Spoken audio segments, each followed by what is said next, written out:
चंदा मामा दूर के बिल्कुल नहीं रहे, अब बहुत करीब आ गए हैं। और ऐसी हैरान कुन तहकीक सामने आ रही है कि चांद पर एक नई दुनिया आबाद की जा सकती है। भारत के चांद मिशन चंद्रयान 3 ने चांद पर क्या देखा, क्या हैरान कुन चीज सामने आई, जो तस्वीर भेजी गई। आज की वीडियो में कुछ दिलचस्प, कुछ अहम तरीन इंफॉर्मेशन आपसे शेयर करेंगे। हमारे साथ रहेगा, मैं हूं सरफराज राजा।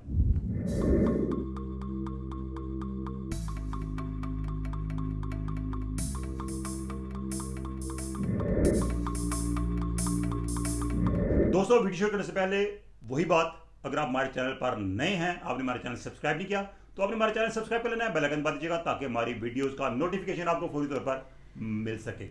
तो दोस्तों, 22 अगस्त 2023 एक तारीखी दिन था। भारत के लिए तो था ही, लेकिन इस पूरे खित्ते के लिए और दुनिया के लिए कि चंद्रयान 3 भारत का चांद मिशन चांद पर लैंड कर गया।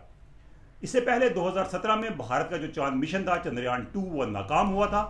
लेकिन चांद के करीब जब ये चांद गाड़ी चंद्रयान 2 तबाह हुई, तो उसका जो मलबा गिरा चांद की सरजमीन पे, चांद की मट्टी पे, तो वहाँ से जो कुछ तस्वीर मिली थी, उसमें चांद की मट्टी में पानी के कुछ जर्रात, कुछ आसार नजर आए थे।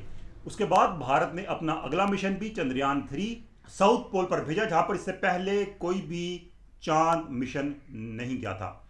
और चंद्रयान 3 ने वहां जाकर अपनी रिसर्च शुरू कर दी। चंद्रयान 3 जो लैंडर था, उससे एक रोवर को निकाला गया और ये रोवर चांद की जमीन पर घूमता रहा और वहां से तस्वीर लेकर भेजता रहा। चांद पर जब ये लैंड किया चंद्रयान 3, तो चांद का जो लूनर डे था वो शुरू हो रहा था। और चांद का जो लूनर डे यानी चांद का दिन, वो होता है 2 हफ्ते का, 14 दिन का दिन होता है, और उसके बाद 2 हफ्ते रात रहती है। तो चंद्रयान 3 को इस तरीके से भेजा गया था कि जब लैंड करे तो चांद का दिन शुरू हो रहा हो। तो दिन शुरू हो चुका था। उसके बाद अगले 12 दिन यानी कि 2 सितंबर तक चंद्रयान 3 ने वहां पर अपनी रिसर्च की, तस्वीर बनाकर भेजता रहा। उसके बाद जो चांद की रात यानी लूनर नाइट शुरू हो रही थी, उससे 2 दिन पहले ही इसको स्लीपिंग मोड में ले जाया गया। इससे पहले ये कहा जा रहा था कि चंद्रयान 3 अपना जो मिशन है, तमाम तक चीजें हैं, वो इसी लूनर डे में मुकम्मल कर लेगा। लेकिन अब इस बात की तवक्को की जा रही है, और जो इसरो के साइंसदान हैं वो कह रहे हैं कि जो लूनर नाइट है यानी कि रात मुकम्मल होने के बाद 23 सितंबर को एक बार फिर कोशिश की जाएगी कि इसको स्लीपिंग मोड से बाहर लाया जाए और कुछ मजीद रिसर्च की जाए। लेकिन जो इस अरसे में रिसर्च हुई, उसमें कुछ हैरत अंगेज इंकशाफात हुए। इसमें 2 चीज़ें अहम थी। एक तो यह है कि चांद की सरजमीन पे सल्फर जो है वो मिला है, उसकी जो तस्वीर सामने आई है उसको एनालाइज किया गया है, उसमें सल्फर सामने आया है। लेकिन एक और अहम चीज़ कि चांद की सरजमीन में ऑक्सीजन दरियाफ्त हुई है। बिल्कुल ऑक्सीजन के ज़खायर इस तरीके से मौजूद है कि चांद की ज़मीन पर जो पत्थर है उनमें ऑक्सीजन मौजूद है।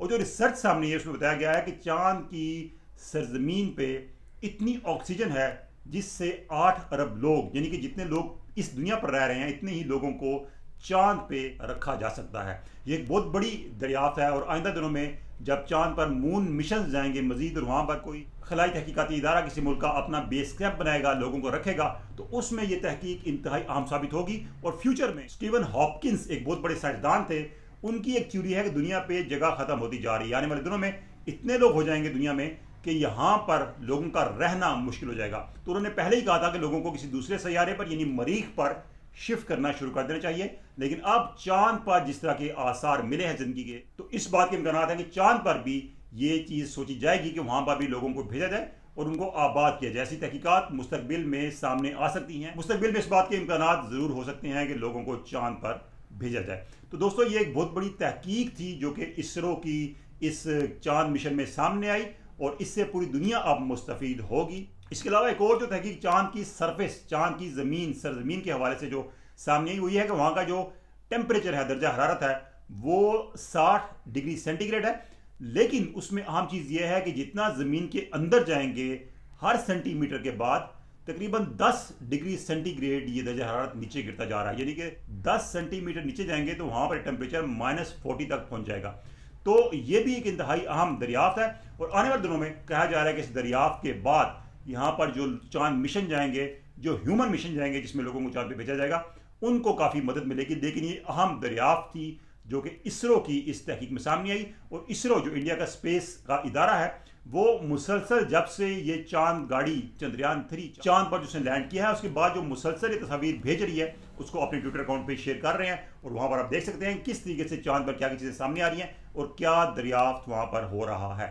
तो दोस्तों, अब इस बात की तवक्को की जा रही है कि 23 सितंबर को जब चांद पे दोबारा से दिन शुरू होगा अगले 2 हफ्ते के लिए, तो चंद्रयान 3 को स्लीपिंग मोड से निकाल के मजीद कुछ रिसर्च की जाएगी। और अगर ऐसा नहीं होता, चंद्रयान 3 अपने स्लीपिंग मोड से बाहर नहीं आता, तो भी कहा जा रहा है कि जो तहकीकी अमल था वो काफ़ी हद तक मुकम्मल हो चुका है। इसके बाद अगर तहकीक होगी तो इससे इजाफी तहकीक होगी।